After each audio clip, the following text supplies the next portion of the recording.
whether it's in space where nobody can hear you scream, or it's deep inside of a futuristic underwater facility, sci-fi horror games are easily some of the most immersive and terrifying experiences in all video games. Well, in this episode of Nerdspace Games, we're taking a look at the most intense, scariest, and best sci-fi horror games of all time. Before we get started though, if you haven't already, please consider subscribing to the channel for more survival horror content. Also hit that like button if you enjoyed today's topic. Anyway, my name is Ruben with Nerdspace Games, and this is my top 10 best sci-fi horror games of all time. Let's get it.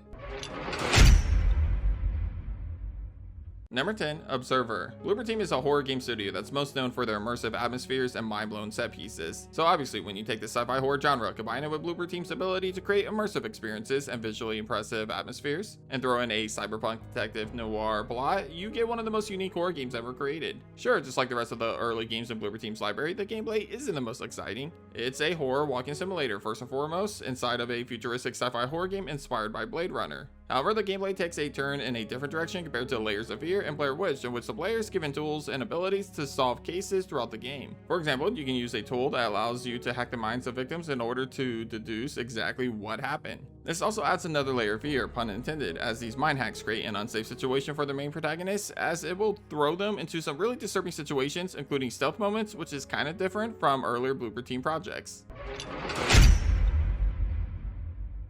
Number 9, The Thing. As a sequel to John Carpenter's famous sci-fi horror flick of the same name, The Thing is easily one of the most underrated sci-fi horror games out there. The game puts you into the shoes of Captain Blake, a Marine set to investigate the events of the original film. Just like the movie, an alien species has infiltrated the outpost, and your allies and you must find out what went down here, who you can trust, and get out alive before it's too late. Now, on paper, The Thing is a decent action third-person horror shooter. However, it's some of the mechanics of this game that were well beyond its time that really makes this game stand out. See, like the movies, alien creatures will disguise themselves as your friends and allies. Throughout the game, you'll need to use blood tests and other resources to monitor your allies, as they can easily be replaced by aliens when you least expect it. Your allies could lose faith in you and start to doubt you, and start to doubt who you say you are, which leads to them betraying you and acting out against you instead of following your commands. It's a mechanic that definitely keeps you on your toes, as you will constantly have to wonder if the biggest threats to your life is your ally standing directly next to you, waiting for the right moment to strike.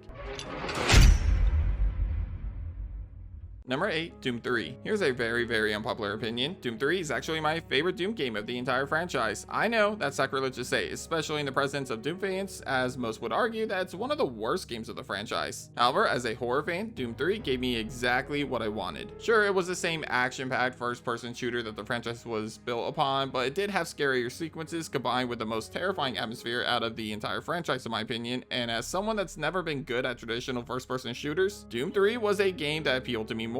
You still had iconic demons from the franchise appear in this game, but they were delivered to us in more terrifying ways. Cherubs and Trites in Doom 3 to this day are some of the scariest creatures in horror games, as these things kept me up at night after my initial playthrough of the game. Though I have to admit, maybe that's my fear of bugs and spiders come into play here, but yeah, the point is that Doom 3 scared me more than any other game of the franchise, and I would argue that it's really the only true horror game of the franchise. Number 7, Prey 2017. Prey is another underrated sci-fi horror game that wasn't originally marketed as a horror game. In fact, it's as much of a horror game as Bioshock and System Shock are in my opinion, as these games are not directly horror, but rather first-person RPG shooters with elements of horror in it. Like those games, you find yourself in a distant future in which you can fully customize your character, giving you all sorts of abilities and resources to take on the dangerous threats that you come across. However, Prey stands out from those games thanks to the enemy types that you come across, mimics. These alien creatures have different abilities, but the mimics specifically can transform themselves into random objects, disguising themselves so they can set traps for you, the player. This ability creates some of the most terrifying jump scares, and it adds a level of unpredictability that constantly keeps you on your toes from start to finish as you explore this incredible space station. Of course, as an RPG, you can collect abilities from these creatures and upgrade your arsenal, allowing you to take them on in some of the most creative ways ever in this sci-fi horror hidden gem.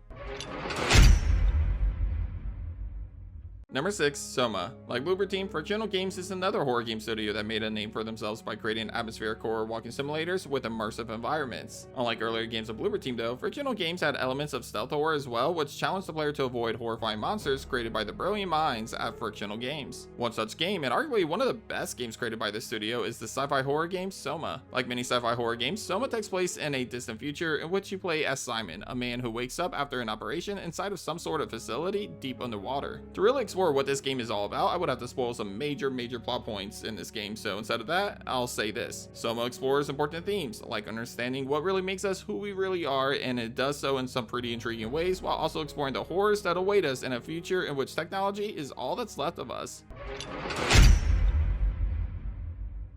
Number 5, Cronos: The New Dawn. Bloober Team has come a long way since they hit the scene with Layers of Fear. While they might have started out as a studio famous for creating horror walking simulators, they are now viewed as one of the best modern survival horror game developers of the current generation. First with Silent Hill 2 Remake, and now with their newest sci-fi horror IP, Cronos: The New Dawn. Cronos takes all the gameplay elements seen in Silent Hill 2 Remake, removes the puzzles and most of the melee mechanics, and then adds in more action complete with a sci-fi vibe to it that is heavily inspired by Dead Space. Even the alien monsters of the game, the Orphans, are inspired by Dead Space's necromorphs, as they are pretty much alien zombie-like creatures that were once humans, just like necromorphs. The game allows you to use all sorts of weapons and resources to take down the many different variants of orphans you come across, including torches to incinerate corpses, and an ability that lets you charge each shot you take to deliver critical damage to your enemies. One of my favorite mechanics in Cronos is the fact that the creatures like to merge by finding corpses and fusing with them, making them more powerful, way more powerful. This mechanic adds a pretty big difficulty spike to the game if you don't prevent these creatures from merging by dealing enough damage or lighting them on fire. And trust me, as the slogan of the game points out, you do not want them to merge. Doing so can turn the most simplistic enemy into a powerhouse that'll drain all of your resources before you know it. Number 4, Bioshock. The next two entries on today's list are extremely close together, as both of them share a lot of similarities with each other. They are both sci-fi first-person horror games with elements of RPG featured front and center. Let's first take a look at Bioshock though. As I stated earlier, Bioshock isn't a horror game in your traditional sense, as it's mostly viewed as a first-person RPG shooter with elements of horror. However, between the set pieces, terrifying enemy types like Big Daddies, and different variations of splicers, the game is honestly pretty tense and scary throughout most of the experience. Anyway, one of the most immersive things about Bioshock is the setting, Rapture. This is an underwater civilization that was once a thriving community that has now become a rundown, barely standing facility. Exploring this underwater city takes us through plenty of unique set pieces with mind-blowing atmospheres and environments that all feel different from each other, even though it's a giant underwater facility. You wouldn't believe how different each area is, and the amount of abilities and weapons at your disposal allows you to take on the many different splicers and Big Daddies you come across in unique ways to complement your own playstyle. Sure, Bioshock may not be the scariest game on today's list, but it's arguably one of the most fun and most addicting sci-fi horror games on today's list. Number 3, System Shock 2. One word for you when it comes to System Shock 2, Shodan. Okay, in all seriousness, there's a lot more to love about System Shock 2 outside of the main villain of the game, but let's be real, without Shodan, System Shock is nowhere near as terrifying and unnerving, and that's for sure. Anyways, both System Shock games are sci-fi horror games with elements of RPG and inventory management. You'll need to collect resources, scavenge whatever you can find to help keep you alive, and take out cyborgs created by the infamous AI Shodan. Sure, the game isn't known for its jump scares or in-your-face horror, but it's addicting gameplay mechanics and unnerving atmosphere that is followed up with Shodan constantly taunting the player throughout the game in some ways that you are not aware of until later in the game are just a few reasons why System Shock 2 is an absolute masterpiece. System Shock 2 most notably excels in 3 areas, excluding Shodan of course because she's Shodan. 1, the sound design. The sound design of System Shock 2 was far beyond its time as it helped create a constant feeling of dread and anxiety with each step you take in this facility. 2, the exploration. System Shock 2 really motivated the player to explore every nook and cranny to find audio logs that help paint the full picture of what was actually going on in the game. And finally, the difficulty of the game. By difficulty, I don't mean challenging monsters and fights, although you have that too. I mean the limited resources, which constantly made you second guess yourself about when and where to use valuable bullets and weapons or risk facing the consequences. It literally rivals classic survival horror games like Resident Evil in terms of its limited resources, and System Shock 2 is extremely challenging yet satisfying with how it handles this iconic staple from the survival horror genre. Oh, did I mention Shodan? I definitely did, right? If I didn't, then Shodan. Shodan is fucking awesome, obviously. Okay, now I'm out.